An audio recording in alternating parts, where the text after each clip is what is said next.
कहानी का नाम सुनसान कुआं। कमल गांव का निडर नौजवान, गंगवा काका बूढ़ा लकड़हारा, रंजू कमल की बचपन की दोस्त, पंडित दीनानाथ गांव का पुराना तांत्रिक। हरिहरपुर गांव के बाहर एक पुराना जंगल था। उस जंगल के किनारे एक टूटा फूटा कुआं था। कहते हैं उस कुएं में कोई आत्मा बसी है। जो भी रात के समय वहां गया वो या तो लौटा नहीं या पागल होकर लौटा। गांव वाले सालों से उस इलाके से दूर रहते थे, लेकिन जब रंजू की छोटी बहन गायब हुई तो कमल ने फैसला किया, अब और नहीं। कमल, हर बार डर कर पीछे हटना ठीक नहीं।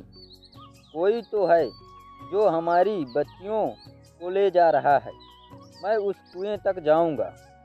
गंगवा काका, ना बेटा ना, मैं उस कुएं के पास गया हूँ।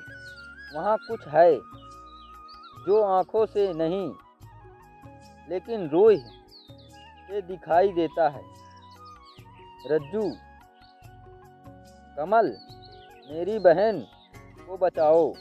मुझे विश्वास है तुम जरूर कुछ करोगे। कमल ने रात के अंधेरे में अपने हाथ में एक लालटेन और एक लकड़ी ली। जंगल के पेड़ों के बीच से हवा अजीब आवाजें निकाल रही थी। हर कदम पर ऐसा लगता जैसे कोई उसे देख रहा हो, लेकिन वो रुका नहीं। कमल, कुएं की तरफ देखते हुए, अगर तू है तो सामने आ, और अगर तू किसी बच्ची को नुकसान पहुंचा रहा है तो तेरा अंत यही होगा। तभी अचानक कुएं से एक साया निकला,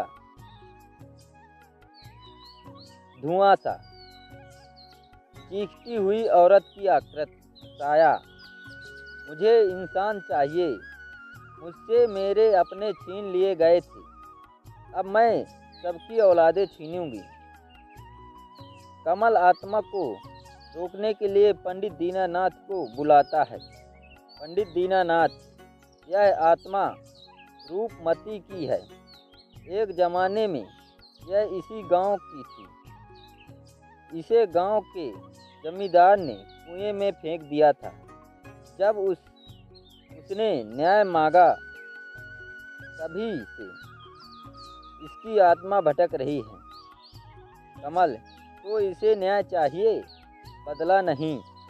हम इसका नाम गांव के मंदिर में स्थापित करेंगे और इसकी कहानी सबको बताएंगे।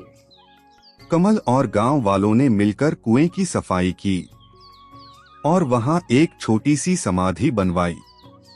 रूपमती की आत्मा अब हर रात वहां दीपक के पास बैठी दिखती है, लेकिन अब वो रोती नहीं, मुस्कुराती है। रज्जू, कमल, तूने न सिर्फ मेरी बहन को बचाया बल्कि एक भटकती आत्मा को भी शांति दी। गंगवा काका, पहली बार लगा कि डर को अगर समझ लिया जाए तो वो भी किसी कहानी का हिस्सा बन सकता है। हरिहरपुर में अब कोई डर से नहीं जीता, लेकिन हर साल उस कुएं के पास एक दिया जलाया जाता है, क्योंकि जो भटकी आत्मा थी वो कभी एक इंसान थी। सीख, हर डर के पीछे एक कहानी होती है और हर कहानी के पीछे एक सच। डर को मिटाने के लिए बहादुरी नहीं, समझदारी चाहिए।